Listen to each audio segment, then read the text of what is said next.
انسان کا سب سے زیادہ تعلق اس کے رب کریم کے ساتھ ہوتا ہے۔ اللہ تبارک و تعالیٰ کی طرف سے اسے نعمتیں ملتی ہیں، رب کریم کی طرف سے اس پر عطائیں ہوتی ہیں۔ اللہ کی طرف سے وہ آیا ہے اور واپس اللہ ہی کی طرف لوٹ جائے گا۔ ابتدا بھی مالک کریم کی ذات ہے اور انتہا بھی اسی رب کریم کی ذات ہے۔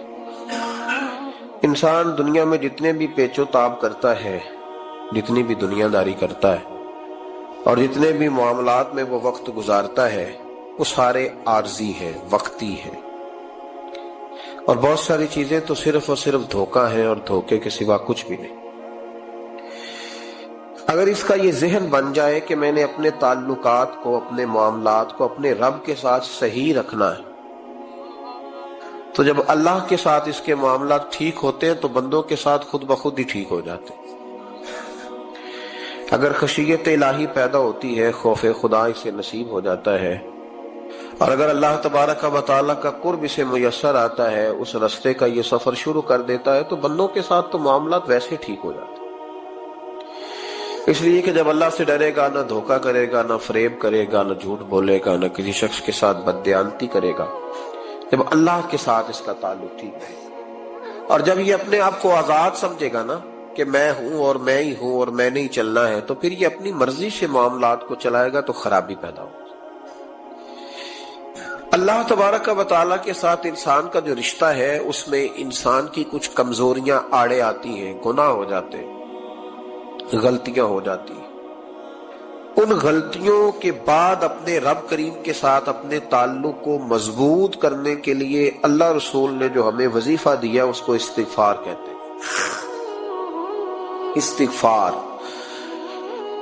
ویسے اس کا لغوی معنی تو ڈھانپنا ہوتا ہے، یہ غفر سے بنا ہے، لیکن اس کے اصطلاحی معنی یہ ہے کہ جو گناہ انسان سے ماضی میں ہو جائے ان سے معافی چاہنے کا نام استغفار ہے۔ کچھ لوگ توبہ اور استغفار کا لفظ اکٹھا بولتے ہیں، لیکن توبہ کا معنی ہوتا ہے آئندہ گناہ نہ کرنے کا وعدہ کرنا، اور استغفار کا معنی ہوتا ہے پچھلے گناہوں سے اللہ کے حضور معافی مانگنا۔ اگرچہ مفہوم کے لحاظ سے یہ ہم معنی ہی بنتے ہیں، لیکن ان کا جو اصطلاحی مفہوم ہے وہ یہ ہے کہ جب آپ پچھلے گناہوں سے معافی مانگ رہے ہوتے ہیں تو اس کو استغفار کہتے ہیں۔ اللہ تعالیٰ نے اس استغفار کو بڑا پسند فرمایا، بڑا پسند فرمایا، اور یہ استغفار کے جملے مالی کو اتنے پسند آئے کہ اللہ نے نبی پاک علیہ السلام کو بھی حکم دیا، کہا محبوب آپ بھی میری بارگاہ میں استغفار کریں۔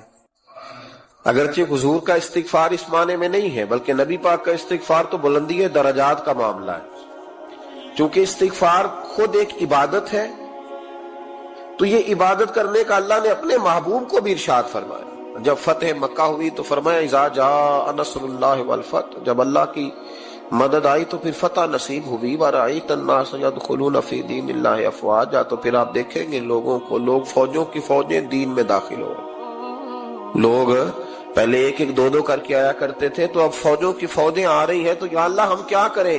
تو رب کریم نے فرمایا محبوب فَسَبِّحْ بِحَمْدِ رَبِّكَ وَاسْتَغْفِرْ، اپنے رب کے لیے حمد کرو، تسبیح پڑھو اور استغفار کرو۔ کیا کرو؟ استغفار، معافی مانگو، اس کے حضور آہذاری کرو، استغفار کرو۔ معنی یہ ہوا کہ جب تو غلطی ہو جائے پھر بھی استغفار کرو، جب اللہ زیادہ نعمتیں دے پھر بھی استغفار کرو۔ ہمارے ہاں یہ ہوتا ہے کہ جب تو کوئی نقصان ہوتا ہے تو وہ اللہ کی طرف سے ہوتا ہے، نقصان ہو جائے تو کہتے ہیں اللہ کی مرضی تھی، اور فائدہ ہو جائے تو کہتے ہیں میں نے محنت ہی بڑی کی تھی، میری جدوجہد بڑی تھی۔ ایک بچہ ایک دفعہ میرے پاس کہیں انٹرویو کے لیے جا رہا تھا، تو دعا کرانے آیا، کہنے لگا میں نے وہاں جانا ہے، دعا کیجئے گا اللہ تعالیٰ کامیابی دے۔ میں نے دعا کی، کچھ اس کو پڑھنے کو بتایا، لیکن کامیاب نہ ہو سکا، لوٹ آیا۔ تو میں نے پوچھا کہ کیا بنا؟ کہنے لگا حضرت صاحب بس اللہ کی مرضی تھی، اللہ کی مرضی تھی۔ پھر ایک دفعہ گیا تو نہ کہا اللہ کی مرضی تھی، تیسری دفعہ گیا کامیاب ہو گیا۔ تو بھئی اب کیا بنا؟ کہنے لگا جی جب میں داخل ہوا تو اس نے جاتے ہی مجھ سے پوچھا سب سے پہلا سوال یہ کہ تمہیں جنرل نالج کی بھی کچھ معلومات ہے یا شعبے کے آدمی ہو؟ تو میں نے کہا جناب پوچھیے۔ تو انہوں نے پاکستان کا حدود اربہ پوچھا تو میں نے فٹافٹ بتا دیا۔ پھر انہوں نے مجھ سے پوچھا کہ یہ جو مینار پاکستان ہے اس کی تجویز کس شخص نے دی تھی، تو میں نے فٹافٹ اس کا بھی نام بتا دیا. پھر شارٹ ہینڈ کے ایک دو سوالات اس نے کیے تو وہ بھی میں نے بتا دیے، تو الحمدللہ کامیاب ہو گیا. میں نے کہا بیٹے جب تو ناکام ہوا تھا تو اللہ کی مرضی تھی، اور کامیاب ہوا ہے تو میں لگا دیے. اب اللہ کی مرضی کدھر گئی؟ یہ اتنا بڑا نقص ہے انسانی فطرت کا، اتنی بڑی کمزوری ہے کہ معاذ اللہ تعالی ہم کمزوریاں قدرت کے کھاتے میں ڈال دیتے اور ناکامیاں قدرت کے کھاتے میں اور کامیابیاں. کیا تماشا. حالانکہ ہونا یہ چاہیے تھا کہ جہاں انسان کمزور پڑے تو کہے میری غلطی تھی. صوفیاء یہ سبق دیتے ہیں، اللہ کے بندے یہ پیغام دیتے ہیں کہ جب تو کہیں ناکام ہو جائے تو سمجھ جائے تیری، اور جب تو کامیاب ہو جائے تو سمجھ رہے اللہ راضی ہو گیا تھا، اللہ نے رحمت کر دی، اس نے فضل کیا. تو یاد رکھیں استغفار، کئی چیزوں پہ استغفار ہوتا ہے، کئی چیزوں پہ. اور استغفار کا نفع ملتا ہے. کیا نفع ملتا ہے؟ وہ سورہ نوح کی آیت نمبر 10، 11 اور 12 میں اللہ نے بیان فرمایا کہ استغفار صرف گناہ سے معافی چاہنے کا نام نہیں، بلکہ استغفار کا تمہیں فائدہ ملے گا. کیا؟ رب فرماتے ہیں فَقُلْ تُسْتَغْفِرُوا رَبَّكُمْ. جب حضرت نوح کی قوم قحط کا شکار ہو گئی، آزمائشیں آ گئیں، تو آ کے حضرت نوح سے کہنے لگے اب ہم کیا کریں؟ تو کیا کہا حضرت نوح نے؟ فرمایا فَقُلْ تُسْتَغْفِرُوا رَبَّكُمْ. آپ نے فرمایا اپنے رب سے استغفار کرو، اپنے رب سے. انہوں نے قحط کی بات کی، انہوں نے کہا کہ کھیتیاں اجڑ گئی ہیں، بارش نہیں ہو رہی، قحط کی بات کی. آپ نے کیا کہا؟ استغفار کرو. کیوں کہ انہو کان غفارا، بے شک اللہ بڑا ہی بخشنے والا. وہ کیا کرے گا؟ یرسل السماء علیکم مدرارا، وہ تم پر موسلا دار بارش برسائے گا. جب تم استغفار کرو گے تو اللہ موسلا دار بارش برسائے گا. وَيُمْدِدْكُمْ، اور وہ تمہاری مدد کرے گا. استغفار کرنے والے کی اللہ کیسے مدد کرے گا؟ بِأَمْوَالٍ وَبَنِينَ، تمہیں مال بھی عطا کرے گا اور بیٹے بھی عطا کرے گا. بارش بھی دے گا استغفار کرنے والے کو، اور مال اور اولاد سے اس کی مدد بھی کرے گا. وَيَجْعَلْ لَكُمْ جَنَّةٍ وَيَجْعَلْ لَكُمْ أَنْهَارًا، اللہ تمہیں جنت بھی عطا کرے گا اور تمہیں نہریں بھی عطا فرمائے گا. تمہارے لیے جنت بھی بنائے گا، انہار بھی بنائے گا. توبہ کا، استغفار کا تمہیں یہ فائدہ ملے گا. ایک استغفار، ہمارے بزرگوں نے وہ لکھا ہے کہ جب انسان کو اللہ نعمتیں دیتا ہے تو پھر رب کا حکم ہے کہ اس پر شکر بھی کرے.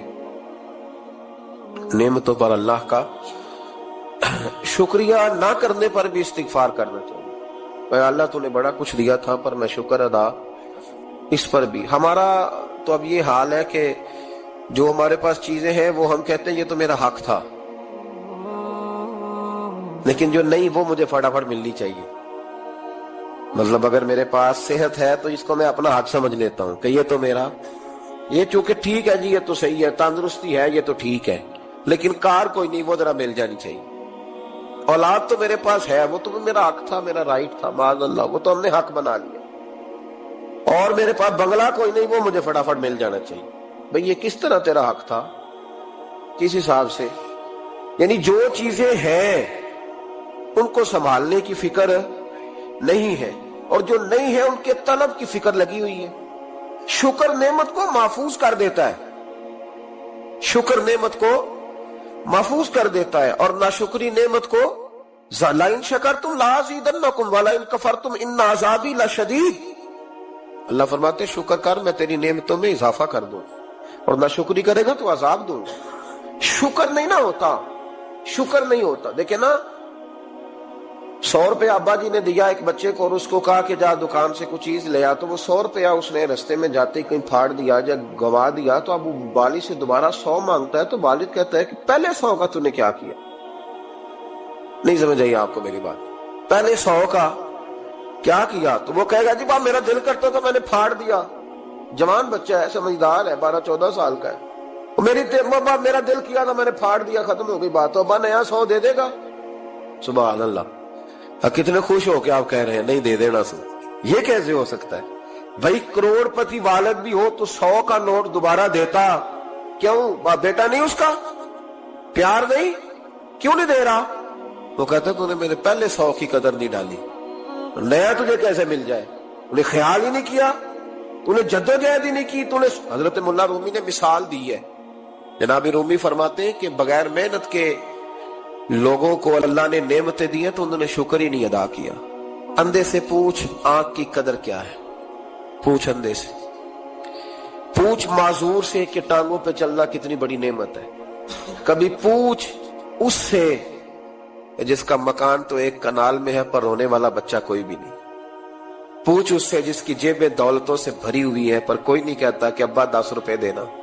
پوچھ یہ کتنی بڑی تکلیف ہے. حضرت رومی نے لکھا ہے، وہ فرماتے ہیں کہ ایک والد تھا، اس نے بڑی دولت کمائی تھی تو اس کا بیٹا بے دریغ ہی اڑاتا رہتا تھا. کبھی ادھر پیسے بھگا دیے، کمائے نہیں تھے نا، محنت نہیں نہ کی تھی، کمائے نہیں تھے. والد بڑا سمجھاتا تھا پر سمجھ نہیں آتی تھی. لیکن اس کے ابا کے ذہن میں ایک بات آئی. وہ کہنے لگا بیٹے یار میں کنگال ہو گیا ہوں، اچانک حالات خراب ہو گئے، ایک آنا مجھے چاہیے، دوائی خریدنی ہے، کہیں سے لے کے آؤ. اس نے کہا ابا مسئلہ ہی کوئی نہیں، یار ہی بڑے ہیں، بہت سارے لوگوں کے ساتھ رات میں جاتا ہوں روٹی کھانے ہوٹل میں، کئی ہیں جو میرا انتظار کر رہے ہوتے ہیں، فیس بک والے اور جناب وہ سیلفی والے بڑے سارے ہیں جو کہتے ہیں تیرے بغیر گزارا ہی نہیں. بڑے ہیں جو روز سویرے اٹھ کے پہلے مجھے السلام علیکم کا میسج کرتے ہیں، پھر اس کے بعد کسی اور سے. بڑے ہیں، کوئی مسئلہ ہی نہیں.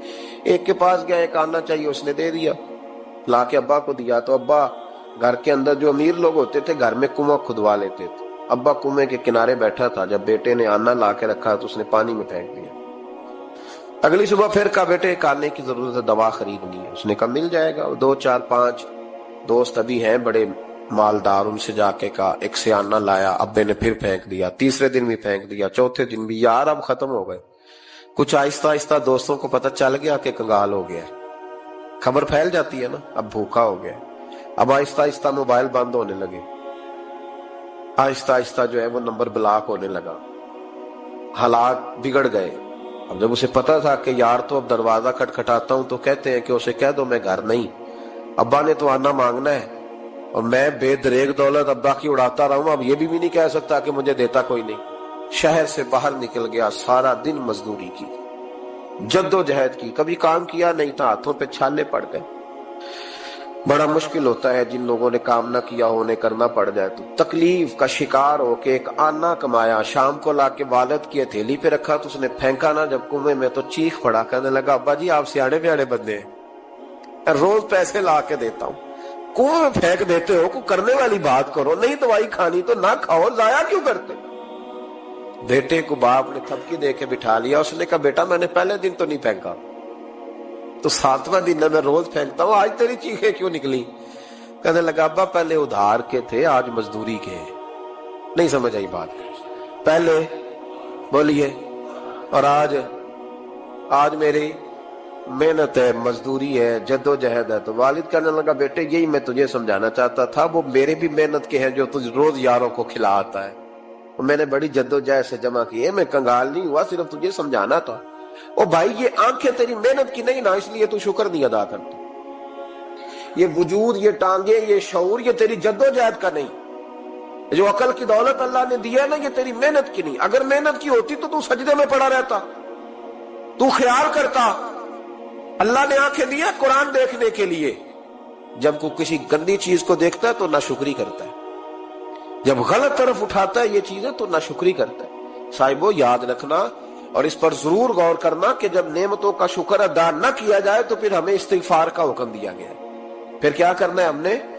استغفار کہ یا اللہ ہم تیری نعمتوں کا شکر ادا نہیں کر سکے تو ہمیں معاف فرما دے، تو ہم سے درگزر فرما، معاف فرما. ایک استغفار اس بات کا ہے کہ دیکھیں نا، یہ رسول پاک علیہ السلام کا فرمان، یہ حدیث امام راضی نے لکھی ہے، اور نبی پاک کی فرمان کے لحاظ سے جو چیز ہمارے سامنے آئے نا اس پر ہماری آنکھیں بھی کھول جانی چاہیے، دل بھی کھول جانا چاہیے کہ کوئی خاص ہی بات تھی جو حضور نے بیان فرمائی صلی اللہ علیہ وسلم.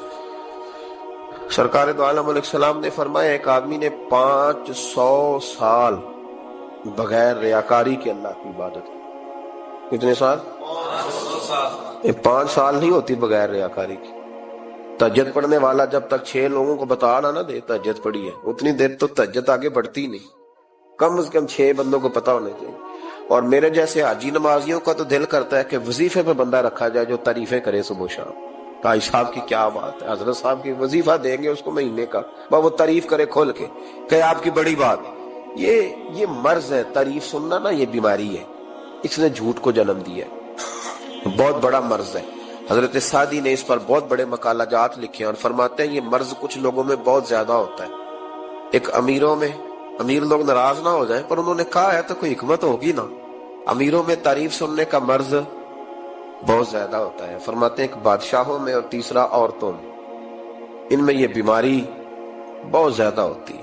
کوئی تعریف نہ کرے تو خود اپنی کرنی شروع کر دیتے ہیں، خود ہی کہہ دیتے ہیں کہ وہ کیا بات سی، میرے ابا جی تے وہ تے 100 وال چلدا سی تے 150 بندہ ٹکر کر، ابا جی دی چھڈ تو دس تیرے کنے چل دے، تیرے کو کنے بندے روٹی کھاندے، اپنی بات کرنا۔ اقبال کہتا ہے تھے تو وہ آباد تمہارے ہی مگر تم کیا ہو، ہاتھ پہ ہاتھ درے منتظر فردا، ابا جی کی دادا جی کے چھوڑ اپنی کر، ہمیں تو تیرا پتہ ہے تو اپنی بات کر، تیرے اندر بھی کوئی چیز ہے کہ نہیں۔ ابا دادا تو سب کے بڑے ہیں، حضرت آدم کی اولاد ہے تو حضرت آدم نبی تھے، تو باپ دادا تو سب کے بڑے بڑے ہی ہیں، بات یہ ہے کہ اپنی بات کرنی چاہیے نا۔ تو یہ بیماری ہے، یہ نقص ہے۔ 500 سال بغیر ریاکاری کی عبادت، اور بیان میرے نبی کریم علیہ السلام فرما رہے ہیں 5، بولیے، یہ بہت بڑا مسئلہ ہے، دکھاوا نہ ہو، ریاکاری نہ ہو۔ ہم مجالس میں جاتے ہیں نا جناب، محافل میں، تو لسٹ ملتی ہے، یہ چوہدری صاحب نے صدارت ہے، انہوں نے خصوصی تعاون کیا ہے، تو یہ فلانے صاحب ہے تو ان کا بھی نام لینا ہے۔ تو میں کبھی کبھی کہہ دیتا ہوں کہ یار آپ نے تو کہا تھا یہ نبی پاک کی تعریف کی محفل ہے، اور یہاں آپ نے لسٹ لگا دی ہے پوری تعریف کرنے والوں۔ کچھ ضروری ہے کسی کا نام لینا اور اس کا جناب ذکر کرنا اور اشتہار پہ اس کی فوٹو آنا، یہ کچھ ضروری ہے؟ ویسے بھی کوئی اچھا لگتا ہے کہ نبی پاک کے نام کی محفل اور میں صدارت کر رہا ہوں؟ ڈرنا چاہیے نا مجھے اللہ تعالیٰ، حضور کی محفل اور میری صدارت، اس پر کبھی غور کریں۔ اگر کوئی راہ طریقت کا مسافر ہوگا تو تڑپ جائے گا کہ نبی پاک کے نام کی محفل اور سرپرستی ایک ایسے آدمی کی جس کو وضو تک نہیں کرنا آتا، چھ معنی دار وہ دھندا ہے معاذ اللہ تعالیٰ، جس کا جو دل کرے وہ کرتا جائے۔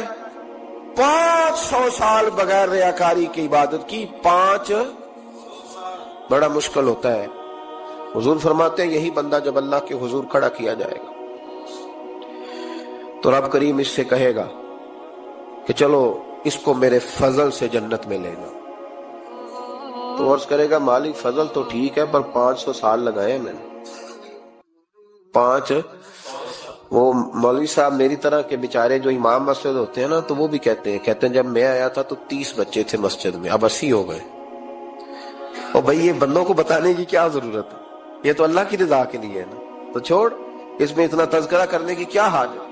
500 سال جس نے لگائے، بول پڑا یا اللہ 500 سال لگائے اور تو کہتا ہے کہ اس کو میرے فضل سے لے جاؤ۔ تو رب کریم نے فرمایا چلو کوئی نہیں، پھر انصاف کر لیتے ہیں، الٹی آنکھ کی روشنی نکال کے ترازو کے ایک پلڑے میں رکھو اور 500 سال کی بغیر ریاکاری کی عبادت دوسرے پلڑے میں۔ کبھی اس مریض سے پوچھنا جس کو ڈاکٹر کہہ دیتا ہے کہ تیری آنکھ کا علاج نہیں ہو سکتا، بے بس ہوتے ہیں ڈاکٹر، جواب دے جاتا ہے شعور۔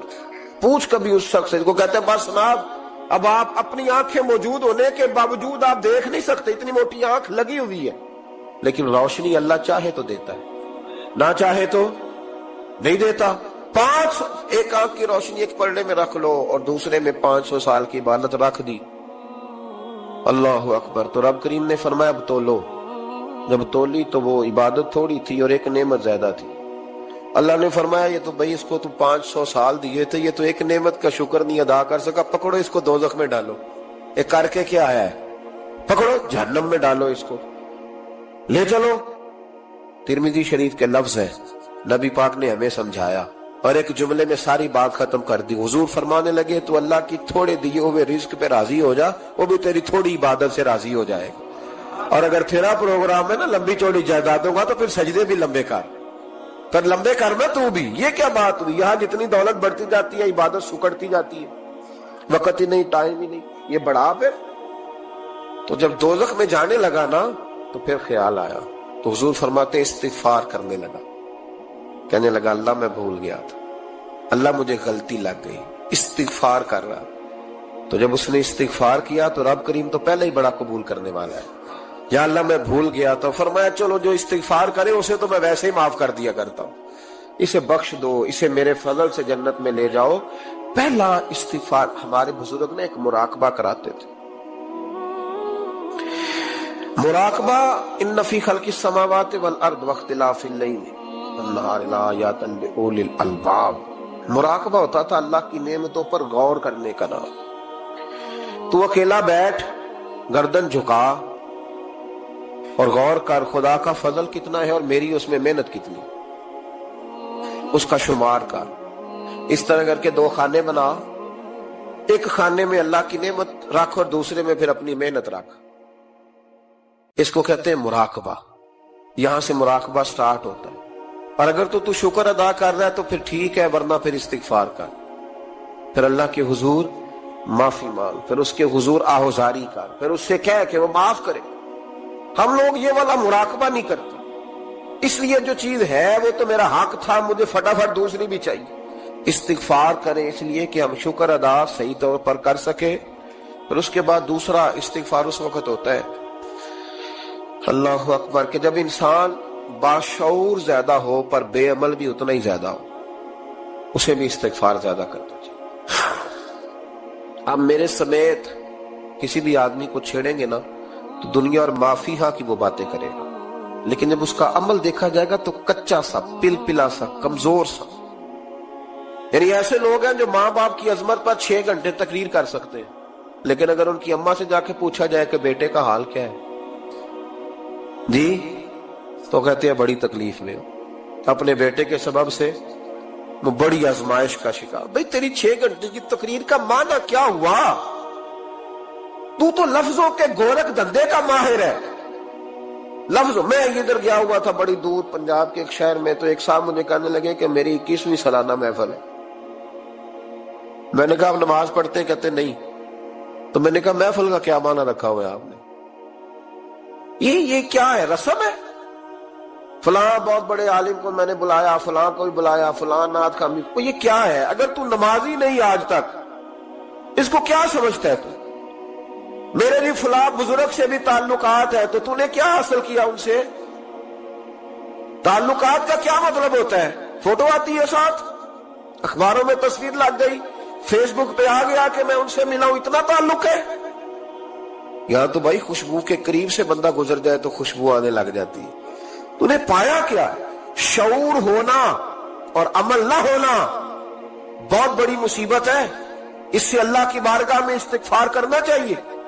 یعنی انسان کو عقل ہو، پتہ ہو، خبر ہو، اور اس کے پاس ڈھیلے کا عمل نہ ہو۔ اس کو 3400 حدیث آتی ہو کہ نماز نہ پڑھنے والے کی سزا یہ ہے، پھر بھی نہ پڑھے، تو سزا ہے کہ نہیں اللہ کی طرف سے؟ حضرت رومی رحمت اللہ علیہ فرمایا کرتے تھے بہت سارے بندوں کو اللہ سارا کچھ دیتا ہے، مسجد آنے کی توفیق نہیں دیتا۔ معنی یہ ہے کہ اللہ ان سے ناراض ہے۔ وہ کہتے ہیں کہ میں بڑا سمارٹ ہوں۔ تو عقل ہونا اور عمل نہ ہونا، اس پر بھی استغفار کرنا چاہیے۔ شعور ہو اور انسان کو عمل کی توفیق۔ یار ساری زندگی گورکھ دھندے میں گزر گئی لوگوں کی، لفظوں کے بڑے ماہر رہے، اور میں ایسے لوگوں کو دیکھتا ہوں تقریریں 6 گھنٹے کی، او ہو 9 گھنٹے کی تقریریں سنتے بیٹھتے ہیں مجالس میں، نماز کا وقت آتا تو مصیبت بن جاتا، بھاگتے جان چھڑاتے، مسجد کی حاضری 20 منٹ کی بھی صحیح نہیں دے سکتے۔ کیا ہے یہ کیوں بہت بن گیا تیرے اوپر؟ غور کر، ڈر اللہ سے۔ میرے نبی کریم علیہ وآلہ وسلم نے ارشاد فرمایا قیامت کے دن کچھ لوگ کئیوں کی بات سن کے جنت میں چلے جائیں گے۔ اللہ تعالی ہماری پردہ پوشی عطا فرمائے۔ کہا کچھ تبلیغیں کرنے والے دوزخ کے دروازے پہ کھڑے ہوں گے تو وہ جنتی کہیں گے کہ مولانا پیر صاحب ہم تو آپ کی بات سن کے جنت میں جا رہے ہیں، تو آپ یہ یہاں کیوں کھڑے ہیں؟ تو وہ کہیں گے ہائے افسوس، میں کہتا تو رہا پر عمل نہ کر سکا۔ میں عمل اس سے مراد صرف ممبر میں بیٹھنے والا مولوی نہیں، اس سے ہر وہ شخص مراد ہے جو نصیحتیں تو بڑی کرتا ہے لیکن خود عمل وہ بہت بڑا الفاظ کا ذخیرہ رکھتا ہے، پر عمل کے لیے 2 سجدے بھی صحیح طریقے سے دے سکتا، پھر وہ استغفار کرے، پھر وہ اللہ کی بارگاہ میں معافی مانگے، پھر وہ توبہ کرے۔ اس لیے کہ جو جتنا بڑا ہوتا تھا نا اس پہ خشیت بھی اتنی زیادہ طاری ہوتی، اس پر خشیت بھی اتنی جتنا حضرت عمر فاروق رضی اللہ تعالیٰ عنہ کو زخم لگ گیا، شدید زخم لگا، آپ آ گئے، بڑی زیادہ خون بہ گیا ہے، بہت سارے صحابہ آپ کے گرد جمع ہو گئے، حضرت عبداللہ ابن مسعود بھی آ گئے، تو جناب عمر رونے لگ گئے۔ اب تو رونا آتا ہی نہیں لوگوں۔ حضرت محی الدین ابن عربی کہا کرتے تھے جس کو پورا ہفتہ ہو گیا ہے نا، وہ طریقت کا مسافر بھی، جاگ رہے ہیں آپ حضرات؟ کہتے تھے جس کو پورا ہفتہ ہو گیا نا، طریقت کا مسافر بھی ہے، پر اللہ رسول کی یاد میں رویا نہیں۔ فرماتے تھے مجھے تو اس کے ایمان پر شک ہونے لگ گیا کہ 8 دن ہو گئے، اسے خیال ہی نہیں آیا۔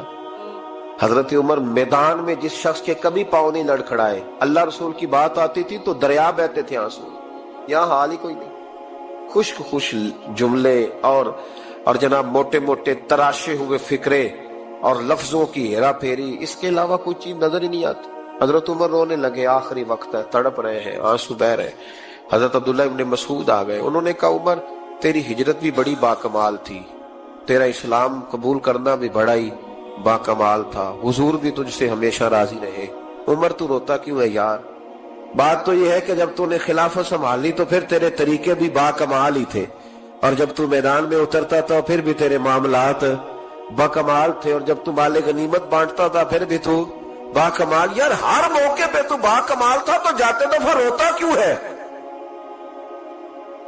ان کا استغفار دیکھو، ان کی توبہ دیکھو۔ حضرت عمر پھر رو پڑے، کہنے لگے عبداللہ لوگوں کو میری نیکیوں کا پتہ ہے، گناہوں کا تو نہیں نا پتا، وہ تو میں جانتا ہوں یا میرا مالک جانتا ہے نا، نیکیاں تو سب کے سامنے، پر من آنم کے من دانم، جو اندر چھپے ہوئے گناہوں کے ڈھیر ہیں وہ تو میں جانتا ہوں۔ کہا تو نے میرے کلمہ پڑھنے سے لے کر میری حکومت تک میری ساری نیکیاں گنوائی ہیں، اب دعا کر میرے لیے، کہ رب میری نیکیاں اور بدیاں برابر برابر کر دے، مجھے درجہ نہیں چاہیے، بس اللہ مجھے معاف کر دے۔ درجوں کی ضرورت نہیں ہے، یہاں تو لوگ درجات لے کے بیٹھے۔ حافظ کہتا ہے کہ میں جتنے آیتیں ہوں گی اتنے میرے درجے بلند ہوں گے، پہلے درجوں والا کام تو کوئی کرنا۔ مولانا کہتے ہیں کہ نور کے ممبر پہ بیٹھوں گا، بھائی پہلے بتا نور کے ممبر کی طرف تیرا سفر بھی جاری ہے کہ نہیں؟ تاجر کہتا ہے کہ میں سخاوت کروں گا تو حضرت عثمان کے ساتھ جگہ ملے گی، پر حضرت عثمان کی سخاوت اور اپنی سخاوت کا فرق بھی دیکھ۔ مجاہد کہتا ہے کہ میں نبی پاک کے جہاد والے صحابہ کی پشت پہ رہوں گا، تو پہلے اپنے کام تو دیکھ۔ اور جب ساری باتیں سمجھ میں نہ آئے تو پھر اللہ کی بارگاہ میں استغفار کر، پھر بیٹھ۔ بڑے لوگ استغفار کرتے، معافی چاہتے، اور یہ استغفار پھر اتنا کرم کرتا، اتنی آسانی کرتا، اس قدر بہتری کرتا کہ وہ مانگ تو اپنے گناہوں کی معافی رہے ہوتے تھے، اور اللہ رحمتوں کے دروازے کھول دیتا تھا، اللہ ان پر کرم کے دروازے۔ حضرت امام حسن کے پاس ایک شخص آیا، حضرت امیر معاویہ بھی بیٹھے تھے، تو اس نے امام حسن سے آ کے کہا کہ حضور اولاد نہیں ہے، کوئی دعا کر لے۔ توجہ ہے میری بات پر؟ اب بھی لوگ پیروں کے پاس آتے ہیں نا، ماشاءاللہ سے، اللہ خیر فرمائے، تو پیر صاحب اگر وظیفہ بتائے تو وظیفہ چونکہ پڑھنا پڑتا ہے، وہ کام مشکل ہے، لہذا تعویذ تو پیروں نے بھی اب ماشاءاللہ بڑی ترقی کر لی، انہوں نے بھی تعویذ چھپوا کے رکھ لیے۔ کون لکھے اتنے تعویذ؟ جو کہ ہر مرید کو تو تعویذ چاہیے، انہوں نے نا جی تعویذ پکے چھپوا لیے، کچھ نے مورے بنوا لیے۔ دیکھتا رہتا ہوں، میرا شعبہ ہے نا، میں دیکھتا رہتا ہوں کہ مور لگائی، اس کو باندھا، اللہ خیر کرے۔ اب وہ نفسیاتی معاملہ ہے، ظاہر ہے 100 بندہ تعویذ لے کے گیا ہے تو 1.5 کو تو فرق پڑے گا ہی نا بیچ میں سے، جس کو فرق پڑ گیا اس کا فیس بک پہ دے دیا کہ یہ میری کرامت ہے جی، تو جس کا نہ پڑا جی جڑے محرم راز حقیقت دے او تے راز حقیقت کھول دے ہی نہیں، اے جنہ ویکھیا نہیں او کرن گلاں، جنہ ویکھ لیا او تے بول دے ہی نہیں۔ ہمارے ایک حضرت تھے تو ان کے پاس ہم بیٹھے تھے، نیک آدمی، تو تعویذ دیا تو مرید کہنے لگا حضور دوبارہ کب آؤں؟ کہنے لگے فرق پڑ گیا تو آ جانا، نہیں تو کہیں اور چلے جانا۔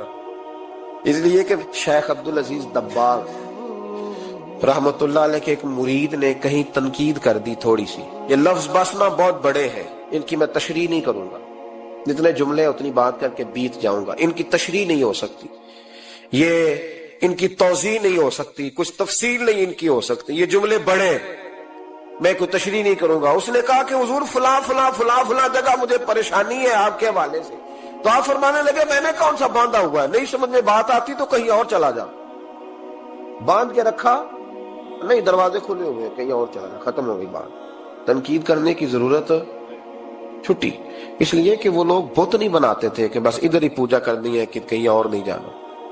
یہ چھوڑے ہے نا ہمارے چکر چلا ہوا، میرے علاوہ کہیں اور نہ جانا.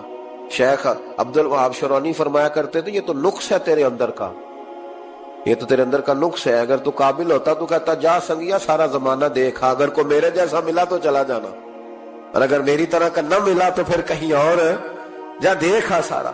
او بھائیو کیا چکر ہے، وظائف لوگ پوچھتے تھے تو ان پہ عمل کرتے تھے، وہ چیزیں فائدہ دیتی.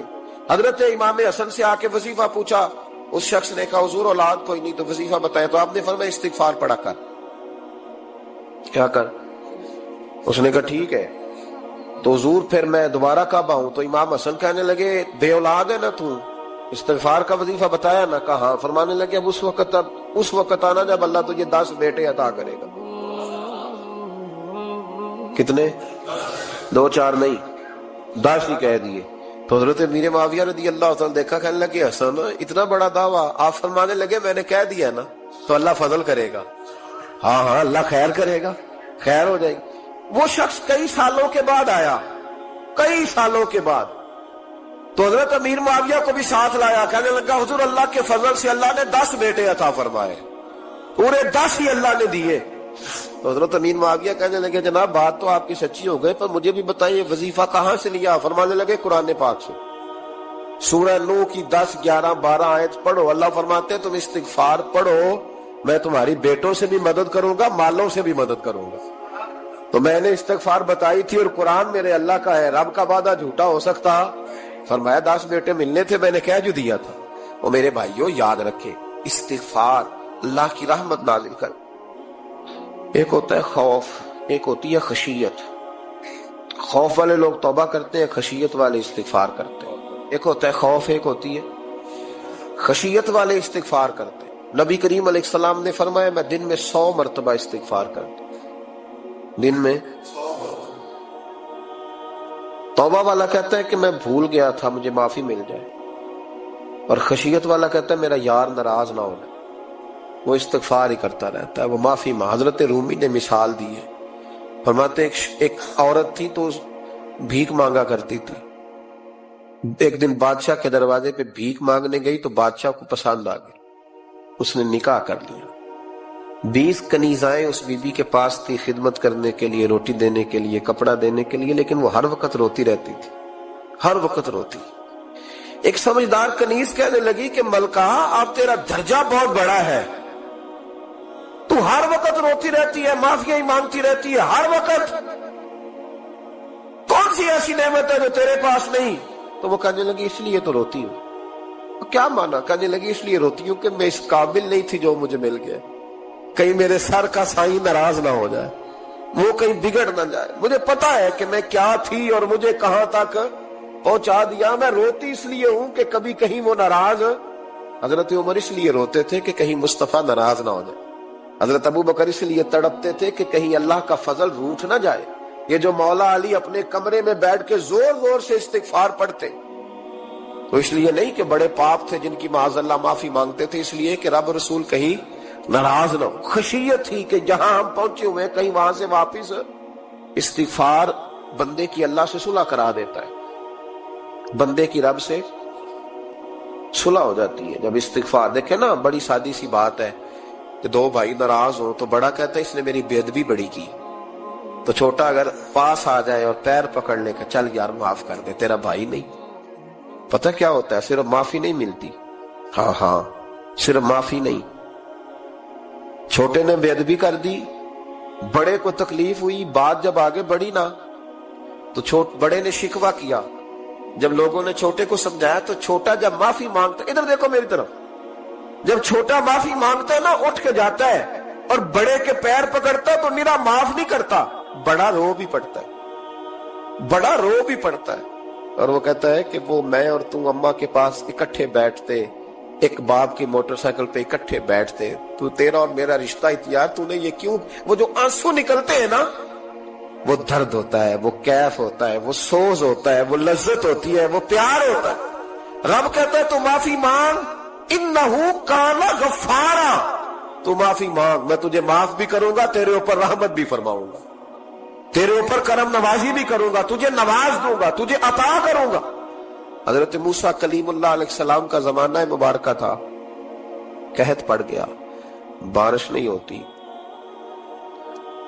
ہم لوگ نا اب تو خیر ہمارے پاکستان میں تو ٹیبل ٹاک ہوتی ہے، ٹاک شو ہوتے ہیں، ہمارے ہاں تو پتہ کیا جاتا ہے کہ بارش ہو کیوں نہیں رہی، اور اس پہ یہ ہوتا ہے کہ دھواں بڑا چڑھ گیا ہے، حالات بڑے خراب ہیں، فلاں ایسے ہو گیا، قحط کا۔ ہم تو اسباب تلاش کرتے رہتے ہیں نا جی، فوق بہت زیادہ ہے، فلاں چیز ایسے ہے، فلاں چیز ایسے، ہم تو یہ تلاش کرتے رہتے ہیں۔ وہ لوگ یوں نہیں کرتے تھے، وہ سیدھے جا کے مصلوں پہ بیٹھتے تھے، اس لیے کہ وہ کہتے تھے جب رب چاہتا ہے تو پھر کوئی چیز کسی چیز کو روک سکتی، وہ سیدھے مصلے پہ بیٹھتے۔ اعلیٰ حضرت فاضل بریلوی رحمۃ اللہ علیہ کے پاس ایک مولانا محمد حسین آئے، وہ فلکیات کے بڑے ماہر تھے، تو اعلیٰ حضرت نے فرمایا ذرا ستاروں کا حساب لگا کے دکھاؤ بارش کب ہوگی۔ کہنے لگا پورا مہینہ تو نہیں ہوگی۔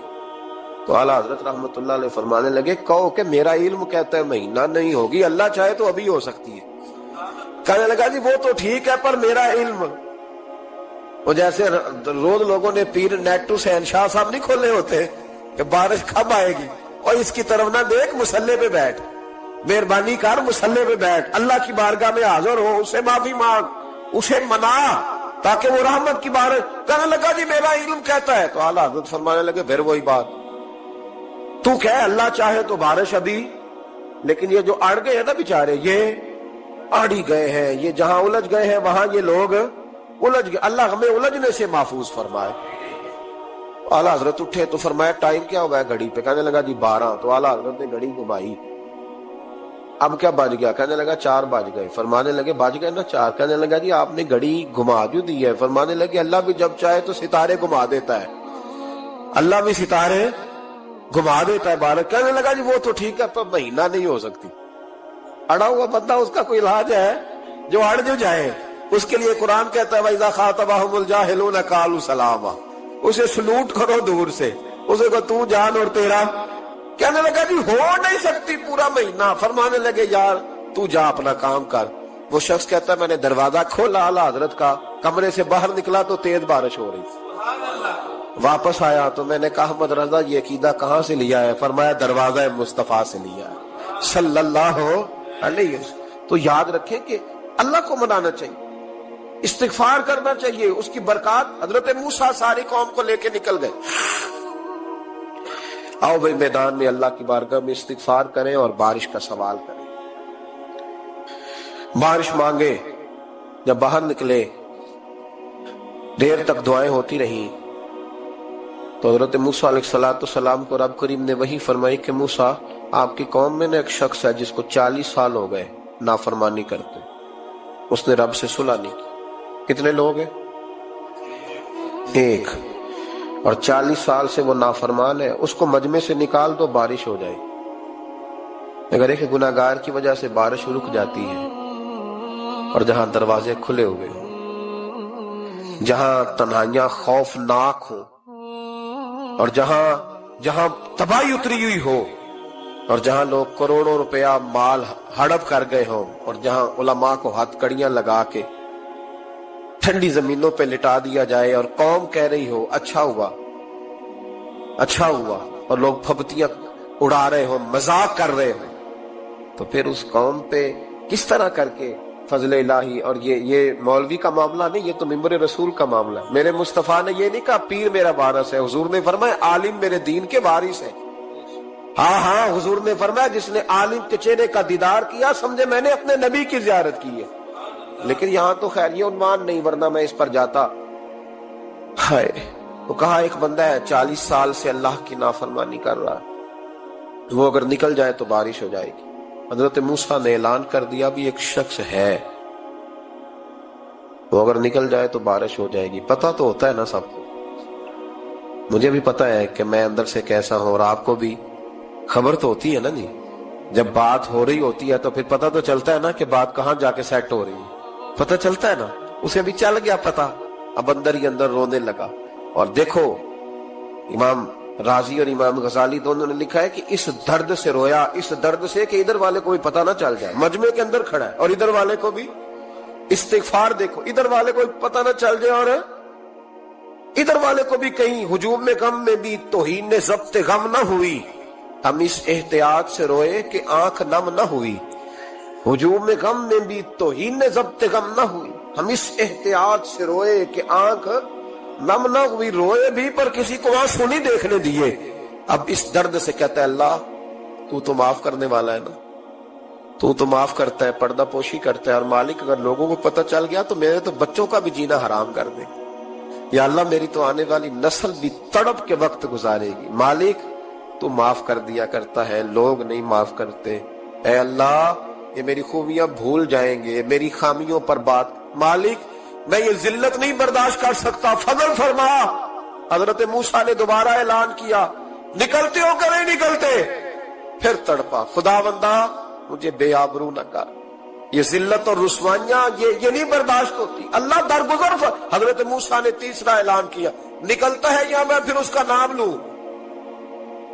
اللہ سے پوچھ کے نام لوں اس کا، بتاؤ کون ہے؟ اب تو تڑپ گیا، کہنے لگا مالک میں تیری بارگاہ میں استغفار کرتا ہوں، آئندہ نہیں کرتا، آئندہ نہیں کرتا۔ یہ لفظ ادا کیے، بندہ کوئی بھی نہیں نکلا، رب کریم نے بارش عطا کر دی، تیز بارش جب برسی نا، تیز بارش، لوگ تو نہیں دیکھ کے دوڑ گئے۔ تو حضرت موسیٰ کہنے لگا یا اللہ مجھے بھی تو بتا، تو نے کہا تھا کہ جب تک بندہ نہیں نکلتا بارش نہیں ہوگی، تو نکلا کوئی بھی نہیں، بارش ہو گئی، ماجرا کیا ہے؟ تو رب کریم نے فرمایا موسیٰ بس اس نے مجھ سے صلح کر لی، اس نے مجھ سے صلح کر لی۔ اور امام غزالی نے لفظ لکھے، حضرت موسیٰ نے پوچھا، حالانکہ اللہ اپنے نبیوں کو غیب کے خزانے دیتا ہے، پوچھا کہ اے اللہ مجھے اس کا نام بتا دے۔ تو رب کریم نے فرمایا موسیٰ جب گناہگار تھا تب نہیں کسی کو بتایا، جب پاپی تھا تب نہیں بتایا، جب مجرم تھا تب نہیں بتایا، اب کیسے بتا دوں؟ فرمایا اس کی میری صلح ہو گئی ہے، اور فرمایا جو بارش نہیں نہ ہو رہی تھی وہ بھی اس کی وجہ سے نہیں ہو رہی تھی، اب جو ہوئی ہے نا تو یہ بھی اسی کی وجہ سے ہوئی ہے، یہ بارش اب جو ہوئی ہے تو یہ بھی یہ اس گناہگار کے سبب سے۔ اپنی راتیں اللہ کے ساتھ گزارے، مصلی پہ بیٹھے۔ میرے صاحب رحمۃ اللہ علیہ سے جب کوئی کہتا نا کہ بڑا پریشان ہوں تو کچھ بتائیں، تو فرماتے آج رات مصلی پہ بیٹھ کے اپنے رب سے بات کرنا، میں بھی بات کروں۔ بندوں کو دکھ بتانے سے عزت میں کمی آتی، اور اگر اللہ کو بندہ اپنے دکھ بتائے تو اللہ عزتیں بڑھا دیتا ہے۔ ترمذی شریف کی حدیث ہے، نبی پاک علیہ السلام نے فرمایا اگر تو دنیا داروں کو دکھ بتائے گا تو اللہ تجھے غنی نہیں کرے گا، اور اگر تو اپنے رب کو بتائے گا تو اللہ بڑی جلدی تجھے دنیا سے بے نیاز کر دے، تجھے لوگوں کی ضرورت نہیں رہے گی۔ استغفار کریں، کثرت سے کریں، ذوق سے کریں، مصلی آباد رکھیں، ہر شے دیکھو نا، جس طرح کھانے کی میز آباد رہتی ہے، بستر آباد رہتا ہے، ہمارے دیگر معاملات، اگر مصلی نہ آباد رہے تو روح بے چین رہتی، طبیعت بے قرار رہتی۔ انسان میں نے دیکھا ہے بڑے بڑے سمجھدار لوگ پاگلوں جیسی زندگی گزار رہے ہیں، بولتے جا رہے ہیں، بولتے جا رہے ہیں، بولتے جا رہے ہیں، ایسے کسی کو کوئی خبر کہ 6 فون اٹھائے ہوئے ہیں، ایسے جیسے ڈسٹرب ہو گئے مینٹلی طور پر۔ وجہ کیا ہے کہ ان سے جان نہیں چھڑاتے۔ کبھی سارے موبائل بند کر کے نا، سارے بچے ہر چیز سائیڈ پہ کر کے مصلی پہ بھی آنا چاہیے۔ اور مالک تو بڑا ہی قریب ہے، اللہ تو بڑا ہی کنز المال کی حدیث سنا کے بعد سمیٹتا ہوں۔ نبی پاک صلی اللہ تعالی وسلم فرماتے ہیں ایک شخص تھا بنی اسرائیل میں، بڑا مالدار تھا، تو پھر اس پہ غربت آ گئی۔ جب غربت آئی تو رو پڑا، کہنے لگا اے اللہ میں غریب ہو گیا ہوں، میری مدد فرما، میں نے بڑی نافرمانی کی ہے تیری۔ مالدار جب تھا تو بڑی موج کا، یا اللہ میں نے بڑی اب نہیں کروں گا، مجھے اس غربت سے نکال۔ تو اللہ نے فرشتوں سے کہا کہ دے دو جو مانگتا ہے۔ تو فرشتے کہنے لگے یا اللہ یہ توبہ کر کے نہیں آیا، ڈر کے نہیں آیا، یہ تو الجھ گیا تب آیا ہے، یہ تجھ سے ڈر کے ہوتا ہے نا ایسے کہ لوگ اللہ سے نہیں ڈرتے جتنا غربتوں سے معاذ اللہ ڈرتے، یا اللہ یہ تو وہ الجھ گیا تب آیا۔ تو اللہ نے فرمایا پتہ مجھے بھی ہے لیکن آ تو گیا ہے نا، چلو دے دو۔ تو کہا یا اللہ اگر دے دیا تو دوبارہ نہیں آئے گا۔ فرمایا اس کا بھی مجھے پتا ہے، تم دے دو۔ اسے دے دیا، جب دولت مل گئی نا تو کہنے لگا اوہو وہ تو میں نے اس طریقہ سے ہی استعمال کیا اس لیے کامیاب ہو گیا۔ پھر کچھ وقت گزرا تو پھر الجھ گیا، پھر قرضے چڑھ گئے، پھر سارے علاج کر، کہنے لگا یا اللہ اب نہیں کرتا، اب معاف کر دے۔ 70 دفعہ توبہ کی اور 70 دفعہ توڑی۔ حبیب کریم فرماتے ایک دن بستر پہ تھا، آسانی تھی، 70 دفعہ فرشتوں نے کہا یا اللہ یہ جھوٹا ہے، جھوٹ بولتا ہے، یہ تو غربت آئی ہے تو تیری بارگاہ میں آیا، ورنہ کبھی نہ آتا۔ بیمار ہوا ہے تو آیا، اس کا تو بچہ بیمار ہوا ہے تو آیا، ورنہ کبھی نہ آتا۔ 70 دفعہ توبہ توڑی۔ ایک دن رات کو بستر پہ لیٹا تھا، دولتیں بھی تھی، آسانیاں بھی تھی، دل میں خیال آیا میں کتنا جھوٹا ہوں، جب الجھ جاتا ہوں تو اس کے دروازے پہ جاتا ہوں اور وہ کتنا قریب ہے، مجھے خالی نہیں لوٹاتا۔ تڑپ اٹھا، آنسو نکل گئے، اٹھ کے مصلے پہ کھڑا ہوا تو رب کریم نے فرشتوں سے فرمایا کھول کے دیکھو دروازے، آج یہ غربت کی وجہ سے نہیں آیا، آج میرا